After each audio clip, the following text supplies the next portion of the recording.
A true daughter of the Confederacy has written what should be the last words on the monuments.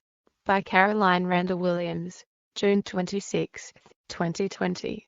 Caroline Randall Williams is the author of Lucy Negro, Redux and Soul Food Love. She is a writer in residence at Vanderbilt University. I have rip-colored skin.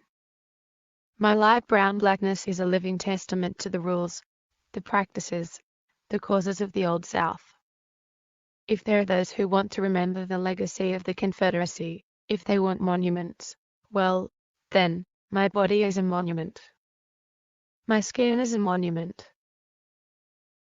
Dead Confederates are honored all over this country with cartoonish private statues, solemn public monuments, and even in the names of United States Army bases. It fortifies and hardens me to witness the protests against this practice and the growing clamor from serious, nonpartisan public servants to redress it. But there are still those like President Trump and the Senate Majority Leader, Mitch McConnell, who cannot understand the difference between rewriting and reframing the past. I say it is not a matter of airbrushing history, but of adding a new perspective. I am a black, Southern woman, and of my immediate white male ancestors, all of them were rapists. My very existence is a relic of slavery and Jim Crow. According to the rule of hyperdescent, I am the daughter of 2 black people, the granddaughter of 4 black people, the great-granddaughter of 8 black people. Go back one more generation and it gets less straightforward and more sinister. As far as family history has always told, and as modern DNA testing has allowed me to confirm, I am the descendant of black women who were domestic servants and white men who raped their help. It is an extraordinary truth of my life that I am biologically more than half white, and yet I have no white people in my genealogy in living memory. No. Voluntary whiteness. I am more than half white, and none of it was consensual. White Southern men, my ancestors, took what they wanted from women they did not love, over whom they had extraordinary power, and then failed to claim their children. What is a monument but a standing memory? An artifact to make tangible the truth of the past. My body and blood are a tangible truth of the South and its past. The black people I come from were owned by the white people I come from. The white people I come from fought and died for their lost cause. And I ask you now, who dares to tell me to celebrate them? Who dares to ask me to accept their mounted pedestals? You cannot dismiss me as someone who doesn't understand. You cannot say it wasn't my family members who fought and died. My blackness does not put me on the other side of anything. It puts me squarely at the heart of the debate. I don't just come from the South. I come from Confederates. I've got rebel grey blue blood coursing my veins. My great-grandfather Will was raised with the knowledge that Edmund Pettus was his father, Pettus, the storied Confederate general, the Grand Dragon of the Ku Klux Klan, the man for whom Summer's Bloody Sunday Bridge is named.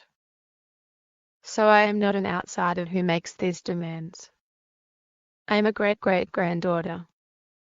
And here I am called to say that there is much about the South that is precious to me. I do my best teaching and writing here. There is, however, a peculiar model of Southern pride that must now, at long last, be reckoned with. This is not an ignorant pride but a defiant one. It is a pride that says, our history is rich, our causes are justified, our ancestors lie beyond reproach. It is a pining for greatness, if you will, a wish again for a certain kind of American memory. A monument-worthy memory. But here's the thing, our ancestors don't deserve your unconditional pride. Yes, I am proud of every one of my black ancestors who survived slavery. They earned that pride, by any decent person's reckoning. But I am not proud of the white ancestors whom I know, by virtue of my very existence, to be bad actors. Among the apologists for the Southern cause and for its monuments, there are those who dismiss the hardships of the past. They imagine a world of benevolent masters, and speak with misty airs of gentility and honor and the land. They deny plantation rape, or explain it away, or question the degree of frequency with which it occurred. To those people it is my privilege to say, I am proof. I am proof that whatever else the South might have been, or might believe itself to be, it was and is a space whose prosperity and sense of romance and nostalgia were built upon the grievous exploitation of black life. The dream version of the Old South never existed. Any manufactured monument to that time in that place tells half a truth at best.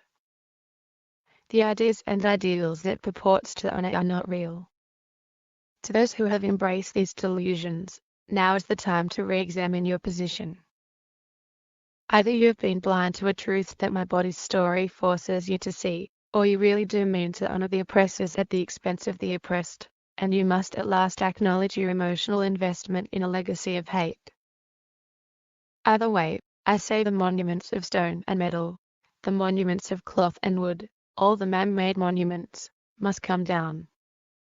I defy any sentimental Southerner to defend our ancestors to me. I am quite literally made of the reasons to strip them of their laurels.